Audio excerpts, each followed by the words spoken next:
जय माता जी।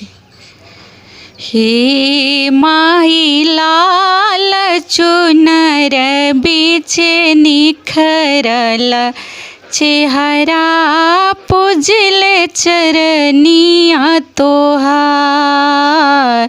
रहे माई लाल चुनर बीच निखरल चेहरा पूजल चरनिया तोहार। जब जब भागे तन पे परले विपत्तियाँ तबे तब लिहलो अवतार। ही माई लाल चुंदर बीच निखरल चेहरा पूजल चरनिया तोहार। हे माई लाल चुंदर बीच निखरल चेहरा पूजल चरनिया तोहार।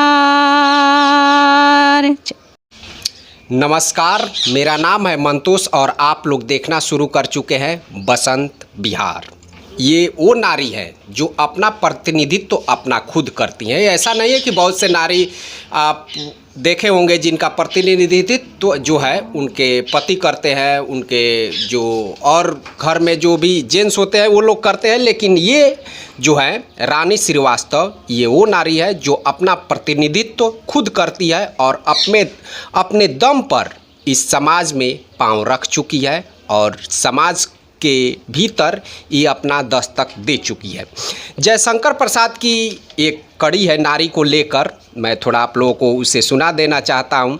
नारी तुम केवल श्रद्धा हो, विश्वास रजत नग पगतल में, पीयूष स्रोत सी बहा करो जीवन के सुंदर समतल में। तो चलिए हम अब सवाल जवाब का सिलसिला शुरू करने जा रहे हैं। हम इस वक्त मौजूद हैं बरौली प्रखंड के अंतर्गत आने वाले सरफरा पंचायत के बनकट गांव में, और ये सरफरा पंचायत से बीडीसी जो पंचायत समिति सदस्य होता है उस पद से ये प्रत्याशी हैं। और हम अब इनसे पूछने जा रहे हैं कि आखिर ये राजनीति में क्यों आना चाहती है। रानी जी, सबसे पहले तो आपका स्वागत है हमारे चैनल में। नमस्ते। आप राजनीति में क्यों आना चाहती है? राजनीति जो है आज के परिवेश में बड़ा उलझा हुआ सब्जेक्ट बन चुका है, तो आप क्यों आना चाहती है इसमें? क्योंकि मैं समाज सेवा करना चाहती हूँ जी, और हर तरह के औरतों को मैं आगे बढ़ाना चाहती हूँ। एक नारी हूँ और नारी का कल्याण करना चाहती हूँ, इसीलिए मैं इस राजनीतिक में आना चाहती है। जी, तो वैसे आप घूम घूम कर नारी का जो भी है वो काम काज करती है? जी जी। कभी भी किसी नारी पर कोई भी संकट आता है, जब भी बुलाती है हम वहाँ जरूर जाते हैं। जी। वैसे आप मान लीजिए करती क्या है? हम तो यही समाज सेवा में जुड़े हैं, हम समाज सेवा करते हैं। लड़कियों को प्रशिक्षण देना। किस किस टाइप का प्रशिक्षण देती है? हर चीज़ के देती हूँ मैं तो। फैशन डिजाइनिंग के हर कोर्स कराती हूँ हर जगह पर। और आपको आयुर्वेद से डॉक्टर भी हूँ, वो भी चलाती हूँ। नारियों के प्रति हर कुछ, मैं जैसे ब्यूटिशियन भी है वो भी चलाती हूँ।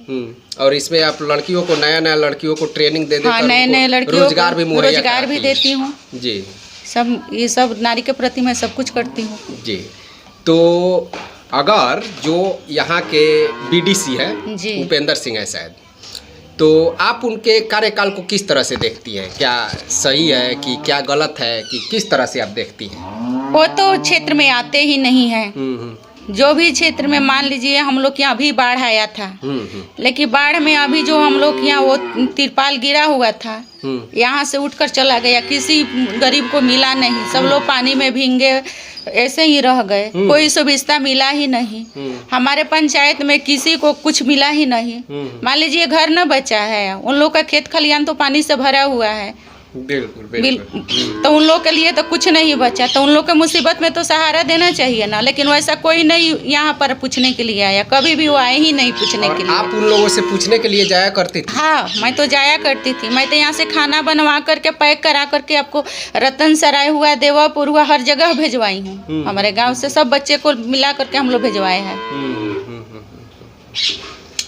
और अगर आप मान लीजिए कि बीडीसी में लीड कर जाती है यहाँ से, अभी तो मान लीजिए कि चुनाव का जो तारीख है वही अभी अधर में लटका हुआ है जी। लेकिन अगर आप यहाँ से लीड कर जाती हैं तो किन किन कामों पे आपका फोकस होगा खास तौर से? सबसे पहले तो वृद्धाओं महिलाओं के लिए मेरा होगा टारगेट। जी। जो वृद्धा है मान लीजिए उन लोग को तो सुविधा मिलना चाहिए, वो तो कमा नहीं सकती है, उन लोग को तो सरकार के तरफ से कुछ रोजगार मिलना चाहिए। दूसरा है कि गरीब को लाल कार्ड हमारे यहाँ नहीं है, बहुत गरीब के हैं कि जिनको लाल कार्ड नहीं है, जो सड़क पर घूम रहे हैं जी, जो उसके पात्र हैं, जो जिनको मिलना चाहिए उनको मिलना चाहिए, लेकिन उनको नहीं मिला है। जी जी।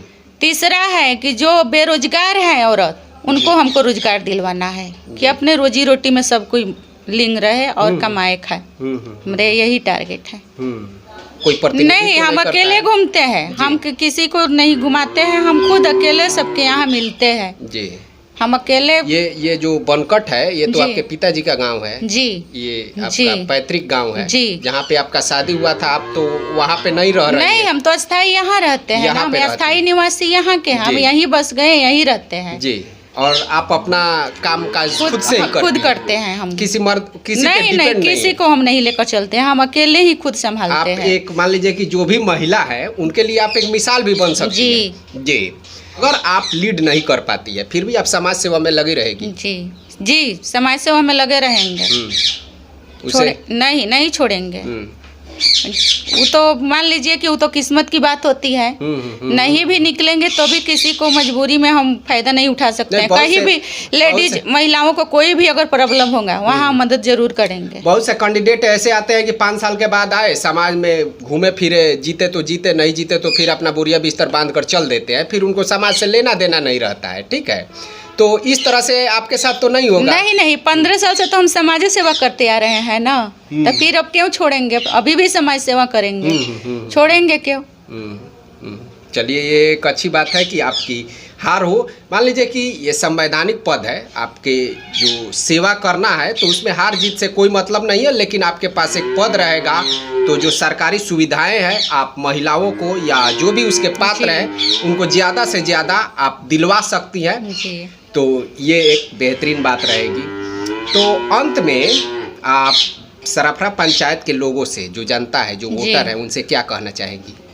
यही कहना चाहेंगे कि आप लोग हमको जिताइए, जो हमारे सुविधा मिलेगी हम आप लोग में वितरण करेंगे, सुविधा को देंगे, यही कहेंगे। जो सरकार हमको दे रही है वहाँ हम खड़े हैं, वो हमको नहीं चाहिए, वो तो हमको बांटना है ना, वो तो हमको मान लीजिए कि वो तो पब्लिक को चीज है, तो उसको हमको तो पब्लिक को करना है। जब पब्लिक हमको जिताएगी तो हम पब्लिक को ही करेंगे, यही कह रहे हैं। एक महिला होने के नाते आप जो दबी कुचली महिलाएं हैं जिनका प्रतिनिधित्व तो उनके पति करते हैं, उनके ससुर करते हैं, उनके देवर करते हैं जी, तो उनके लिए आप क्या कहेंगी? प्रतिनिधित्व तो मान लीजिए कि जो सरकार ने रिजर्वेशन दिया है महिलाओं के लिए 50%, वो महिलाओं के लिए दिया है, लेकिन घर में महिलाएं बंद रहती है और जो उनके पति होते हैं या अदर जो भी रिलेटिव होते हैं वो उनका प्रतिनिधित्व करते हैं, उनके लिए आप क्या कहेंगी? हम तो यही कहेंगे, मान लीजिए कि पति जीत गए तो कहीं दूर चला गया, पत्नी घर में है, अब पति घूम रहा है, पत्नी को तो कोई पहचानती नहीं है। अगर हम कोई काम आया तो हम पत्नी के पास जाएंगे, वो कहेगी मेरे पति आएंगे तो करेंगे। ये तो जगह हम नहीं ना ले सकते, हम तो डायरेक्ट काम करेंगे। उसके लिए आप उनको भी चाहेंगी कि उनसे भी आप कहना चाहेंगे कि वो लोग भी डायरेक्ट काम करें और समाज में जगह बनाए। जब सरकार उनको मान लीजिए कि ऊपर उठाना चाहती है तो उनको ऊपर उठना चाहिए, खुद उनको भी घूमना चाहिए, करना चाहिए, समाज सेवा करना चाहिए। तो जो हमारी शुभकामनाएं हैं वो पूरी तरीके से आपके साथ है। हम चाहेंगे कि आप लीड करें और आप लीड करती है तो एक औरत का जो सशक्तिकरण है बहुत बेहतरीन तरीके से वो बढ़ेगा। तो चलिए दोस्तों, इसी के साथ हम अपने संवाद को यहीं पे समाप्त करते हैं। हम फिर मिलेंगे अगले वीडियो में अगले टॉपिक के साथ, तब तक के लिए नमस्कार।